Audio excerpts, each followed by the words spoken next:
Hey, good morning, everyone. Thank you so much for coming. I'm Dr. Nicholas Bastidas. I'm Assistant Professor of Surgery here at Hofstra North Shore LIJ, and I am the Chief of Pediatric Plastics and Craniofacial Surgery. And I'm here today to introduce our beautiful patient here, Brandon, and to talk to you about an exciting procedure that he underwent for a very rare syndrome. So again, thank you so much for your time, and I'm very excited to be participating and telling the part of Brandon's story with you today. He underwent a evaluation by our genetics team, and he was found to have a very rare syndrome called Duane radial ray, or Okihiro syndrome, and it's actually too rare to even quantify. There's probably about 30 reports in the whole world of this ever occurring. And why are we here? Well, the whole point is the thumb is the most important finger of the hand, and he was unfortunately born without one on the right side. So why is it so important? The thumb is what allows us to get functional grasp, to pick up objects, as well as a pincer grasp to pick things up between two fingers, and obviously a pose, which is what separates us from all the other animals out there. So our goal was, how can we fix this? How can we give him a better quality of life and give him the thumb that he needs? But kids are amazing. Kids can adapt. And you can see here, this is our pre-op picture. And if you look in Brandon's right hand, he's holding his toy scalpel. And at first glance, you might not even realize he's missing his thumb. And it's just an amazing way. You can see the arrow here. And his left hand here is showing the other thumb as well. But his parents are obviously, very excited for him to go get this procedure done. This is just a diagram sort of showing what we were going to do. Here's Brandon adapting between his second and third fingers, holding objects. And this is what we'd like to have. We'd like to have the thumb or the finger placed in such a way that it can allow for a pincer grasp and allow you to pick up bigger objects and also be more precise and be more delicate and allow an opposing action.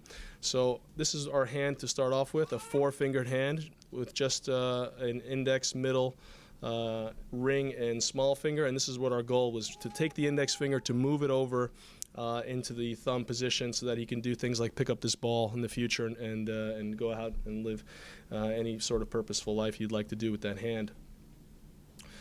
So how do we do that? Well, these techniques have been described and modified over the last 80 years, but basically the whole goal was to sort of take this index finger and somehow move it into this position so that he can go ahead and obtain all those functions.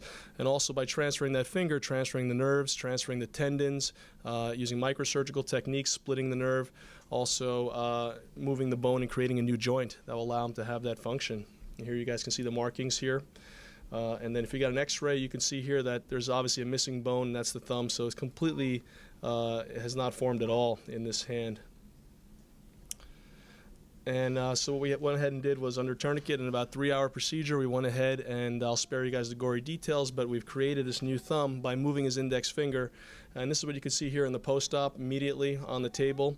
We've taken the index finger, moved it into this position so that we've created this new thumb, transferred the tendons, transferred the nerves, the arteries, the veins, and this pin is just holding it in place while the new pseudo joint is being formed for that bone. These are 3 different views. Here's showing the ability to do a pincer grasp and to oppose. This is showing the display of the hand. At first glance, you might not even realize Brandon's missing his index finger. It looks like a 5-finger hand at first glance. But again, the most important thing is he can do all these functions and go ahead and do things like his eventual thumbs up, which he'll be doing. So I just wanted to highlight this case, and obviously I want to thank the Torres family for being so brave and allowing me to entrusting me with their child. It was a long process. Obviously, we were meeting frequently about every month up until the surgery, and it was just a real blessing for me and a real honor to go ahead and help Brandon out any way I could. And obviously, I couldn't have done this without the CCMC and all the resources we have available here. And our real mission here is to really create state-of-the-art pediatric plastic craniofacial surgery for New York and the whole region. And that's what we're going to be building, and hopefully be hearing a lot more from us very shortly. So thank you guys very much. And now to the star of our show.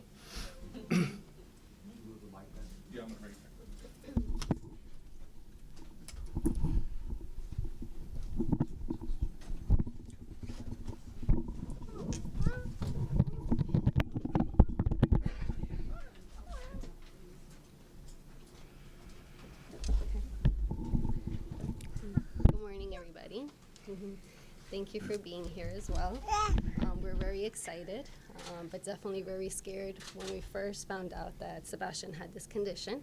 We were not expecting it at all. I had a healthy pregnancy, a very healthy delivery, and it wasn't until he was born that the nurses told us of his missing thumb and his malformed, excuse me, left thumb. We went through a couple of doctors. We saw the genetics. That's when they told us of his syndrome. We actually met with Dr. Nicholas Bastidas the next day after he was born, and he actually gave us a vision and a chance of a brighter future for him. He mentioned the polycystation procedure. It was very scary because, of course, as a parent, you never want anything to go wrong with your children. But we knew that this was going to be a great thing for him, especially because he's a boy. You know how boys are all active and they want to play sports, and hopefully he'll get to do all of these things now that he has a new thumb. And he's a great big boy, as you can see. But it was definitely a very scary moment. And as you know, this is a really rare condition, so nobody in our family has anything of this sort. I actually read that this is something that could just happen, right from his own self. But he's great. He's healthy now. He's strong, as you see. And we're very excited of what the future holds for us. As Yuli mentioned, but Brandon, not Sebastian. We confuse him sometimes. Everything was normal as far as the pregnancy. We had our first son. Everything seemed fine with Brandon. As far as the sonograms, every time we went to see the doctors, they checked her. Everything seemed great.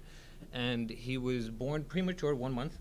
And that's when they told us that on the table when they're checking and counting fingers, that he was missing his right thumb. And our initial reaction, as of course any other parent, was shock.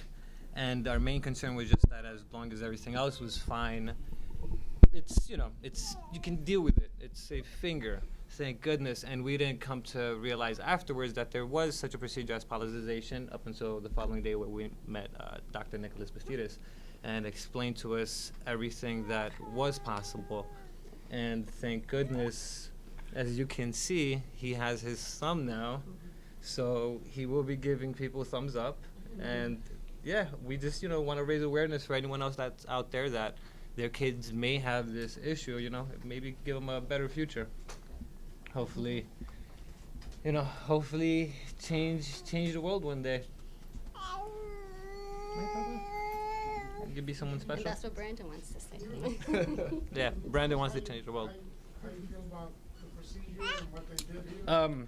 Well, as far as the procedure, it was the first time we went, he caught a fever, and as he was admitted. I'm not sure if Dr. Nicholas Bastidas had mentioned that, but aside from that, everything else was great. As far as the recovery time, the healing, give me 1 second.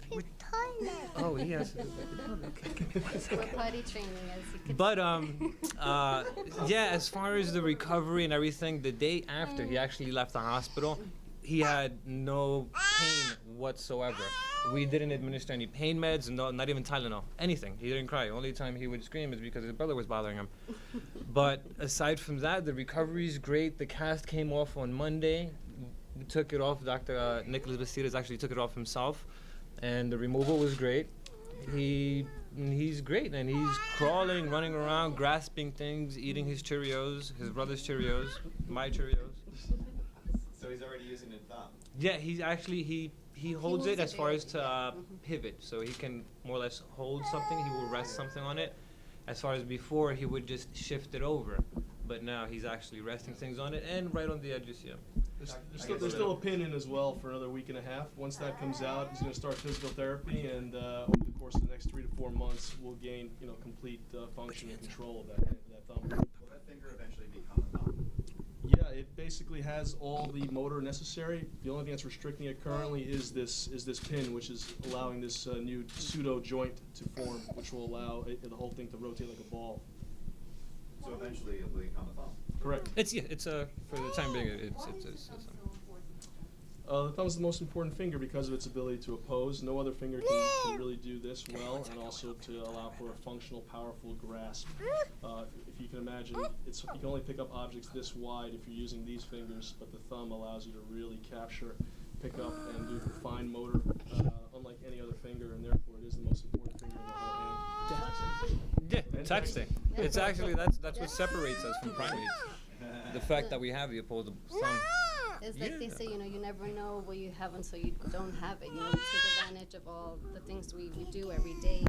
We actually have gone days where we try to like tie our finger back to see like what he would experience. There's been times, like. as soon as actually when we left the hospital, I remember driving home. And I remember as I'm going to get clothes, excuse me, I'm holding my finger. I'm driving and I'm trying to figure out just what is happening, but he's good. Thank God. Yeah, it's extremely difficult just to do it would be extremely difficult, me personally, just trying to do anything as far as grasping anything without a thumb. So for a better future for him, we actually went ahead and did the politicization, which insurance doesn't cover, but hey. Has he shown any discomfort? Not at all. Nothing. None. No discomfort whatsoever. He's He's a strong baby. honestly nothing. I can't say not 1 ounce of pain. Oh, actually, he stuck his finger in one time because the cast had an opening. But aside from that, he did it He himself. wouldn't. You got emotional like you were talking about that. Was it difficult for you not to have the thumb? It was just during that short time period. I live literally 20 minutes from here. And driving home for 20 minutes, trying to imagine what it would be like if I had a stick shift car versus an automatic car. Trying to, raise the volume on the radio, text, anything. It was just nearly impossible. So, thank goodness.